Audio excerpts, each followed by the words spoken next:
तो दोस्तों, Russia Ukraine war के बाद में जिस हिसाब से तेल का खेल हुआ है वो आपको बताने की जरूरत है नहीं।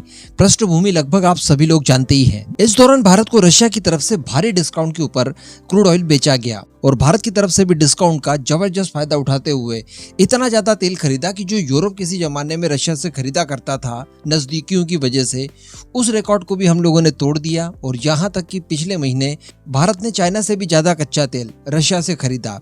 कहने का मतलब भारत को काफी बड़ा डिस्काउंट मिल रहा है, जिससे भारत की जरूरतें तो पूरी हो रही है, साथ ही भारत कच्चे तेल को और ज्यादा रिफाइन करके दुनिया के अलग अलग देशों को भी बेच रहा है, जिसमें यूरोप शामिल है, अमेरिका शामिल है और भी कई छोटे बड़े देश शामिल है। अब ये परिस्थिति भारत के लिए काफी अच्छी है। इसी वजह से भारत ने काफी बड़ा जोखिम लेते हुए पूरी दुनिया से इसको लेकर लड़ाई लड़ी। हम सभी जानते हैं कि क्रूड ऑयल रशिया से भारत न खरीदे, इसको लेकर भारत के ऊपर कितना दबाव बनाया गया। लेकिन दोस्तों, यहाँ पर हमें ये देखना पड़ेगा कि रशिया के साथ जैसे ही भारत का क्रूड ऑयल को लेकर व्यापार बढ़ा है, उसके बाद जो हमारे पुराने क्रूड ऑयल के सप्लायर्स थे, इन्हें बहुत नुकसान हुआ है। अब अगर इसमें बात की जाए सऊदी अरेबिया की, तो उससे ज्यादा फर्क नहीं पड़ता। सऊदी अरेबिया के पास कस्टमर्स की कमी भी नहीं है और काफी पैसे वाली पार्टी है कुल मिलाकर। लेकिन एक देश को इससे बहुत फर्क पड़ा है, जो कि भारत का किसी जमाने में क्रूड बास्केट तक कहलाया जाता था। मैं बात कर रहा हूँ इराक की।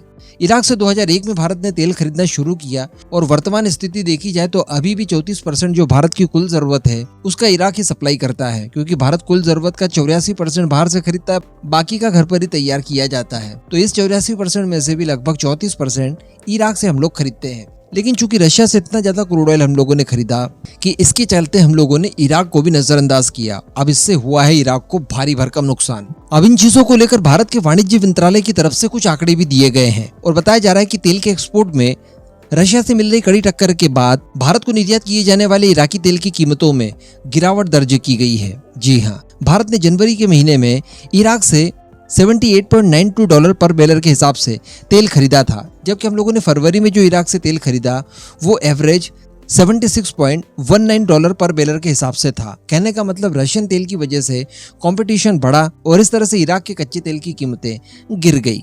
इसके अतिरिक्त बताया जा रहा है कि मार्च 2022 में रशिया से भारत सिर्फ 68,600 बैरल कच्चा तेल पर डे के हिसाब से खरीदा करता था, जो कि इस साल बढ़कर 1.64 मिलियन बैरल पर डे के हिसाब से चला गया है। कहने का मतलब जो उछाल देखा गया है वो कई % ज्यादा है, क्योंकि ये इराक से खरीदे गए तेल की तुलना में भी ज्यादा था। अगर बात की जाए मार्च 2022 की ही, तो इराक से हम लोगों ने जो तेल खरीदा था वो कितना था, 1.1 मिलियन बैरल पर डे के हिसाब से। लेकिन यहाँ पर रशिया से हम लोगों ने खरीदा है 1.64 मिलियन, तो काफी ज्यादा बढ़ोतरी देखी गई है। और इन सब के पीछे काम करता है रशिया द्वारा दिया गया भारत को डिस्काउंट। लेकिन हम सभी लोग ये भी जान रहे हैं कि रशिया द्वारा जो डिस्काउंट भारत को दिया जाता है वो लगातार कम होते जा रहा है, क्योंकि रशिया ने जब डिस्काउंटेड रेट पर क्रूड ऑयल देना शुरू किया तो रशियन क्रूड ऑयल की डिमांड जो है इंटरनेशनल मार्केट में वो काफी तेजी से बढ़ी। कई सारे एशियाई देश इस समय रशिया से क्रूड ऑयल खरीद रहे हैं। तो इन सब के चलते रशिया के द्वारा दिया जाने वाला डिस्काउंट जो था उसमें भी काफी कमी आई है। और हम लोगों ने पिछले एक वीडियो में डिस्कशन किया था कि जो क्रूड ऑयल के ऊपर डिस्काउंट भारत को मिल रहा है, उसके बाद रशिया से भारत तक लाने के लिए जो ट्रांसपोर्टिंग बीच में लगती है, ये सारी चीजें अगर निकाल दी जाए तो प्रति बैरल केवल $2 की बचत हो रही है, जो कि अपने आप में काफी कम है। लेकिन फिर भी वो डिस्काउंट के रूप में $2 बच रहे हैं। यही एक कारण है कि भारत लगातार रशिया से क्रूड ऑयल खरीद रहा है। लेकिन इसी बीच बताया जा रहा है कि इराक की तरफ से भारत को ऑफर दिया गया है और इराक का ये कहना है कि हम भी भारत को डिस्काउंटेड रेट पर क्रूड ऑयल बेचने के लिए तैयार हैं। अब आपको याद आ रहा होगा कि काफी समय पहले ईरान की तरफ से भी इस तरह का ऑफर दिया गया था कि हम भी रशिया की तरह आपको डिस्काउंटेड रेट पर क्रूड ऑयल देने के लिए तैयार हैं। और ईरान की तरफ से 1-2 बार नहीं बल्कि कई बार लगातार इस तरह के ऑफर्स भारत को दिए गए थे। लेकिन भारत ईरान से ज्यादा तेल नहीं खरीद सकता। इसके पीछे का कारण है उसके ऊपर लगाए गए अमेरिकन सैंक्शंस। लेकिन अगर बात की जाए इराक की, तो इराक के साथ तो इस तरह की कोई प्रॉब्लम हमारे लिए नहीं है। इराक के ऊपर किसी तरह का अमेरिकन सैंक्शन काम नहीं कर रहा है। और चूंकि इराक हमारा सबसे बड़ा ऑयल सप्लायर भी रहा है, क्योंकि अगर देखा जाए तो इराक भारत से सबसे ज्यादा नजदीक है जो देश ऑयल हमें बेचता है। ईरान और इराक दोनों पड़ोसी देश हैं, लगभग दोनों से समान डिस्टेंस भारत को पड़ता है। इसके अतिरिक्त अगर हम लोग यूएई या फिर सऊदी अरेबिया से भी तेल खरीदते हैं तो वहां पर भी ट्रांसपोर्टिंग थोड़ी सी ज्यादा पड़ जाती है। उसके बजाय इराक सबसे नजदीक वाला देश है और किसी तरह का कोई सैंक्शन भी नहीं है।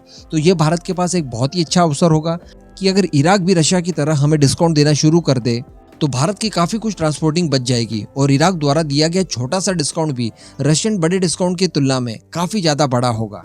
वैसे अभी तक इसके ऊपर कोई अंतिम निर्णय नहीं लिया गया है और बताया ये जा रहा है कि जब तक रशिया की तरफ से डिस्काउंटेड रेट पर क्रूड ऑयल दिया जा रहा है तब तक तो भारत शायद खरीदना बंद नहीं कर पाएगा। लेकिन इसमें कोई दो मत वाली बात नहीं है कि भारत धीरे धीरे करके इस रशियन तेल को खरीदना कम जरूर करेगा। इसके पीछे एक और कारण बताया जा रहा है, अभी कुछ ही समय पहले की बात है जब ओपेक प्लस कंट्रीज की तरफ से अपने क्रूड ऑयल के प्रोडक्शन को कम करने की बात कही गई थी और मई मंथ से ये लोग अप्लाई करने जा रहे हैं। तो जब वो ऑयल प्रोडक्शन कट शुरू हो जाएगा उसके बाद रशियन क्रूड ऑयल की प्राइस भी आज की तुलना में थोड़ी और बढ़ जाएगी, तो डिस्काउंट के बाद भी वो हमें काफी ज्यादा महंगा पड़ सकता है। तो अगर इन परिस्थितियों के बावजूद इराक हमें क्रूड ऑयल के ऊपर डिस्काउंट देता है तो खरीदने में कोई प्रॉब्लम नहीं है। ऑलरेडी हमारे पास सारा कुछ इंफ्रास्ट्रक्चर है इराक से भारत तेल लाने के लिए, क्योंकि काफ़ी समय से और काफ़ी बड़े पैमाने पर हम लोग इराक से तेल खरीद ही रहे हैं।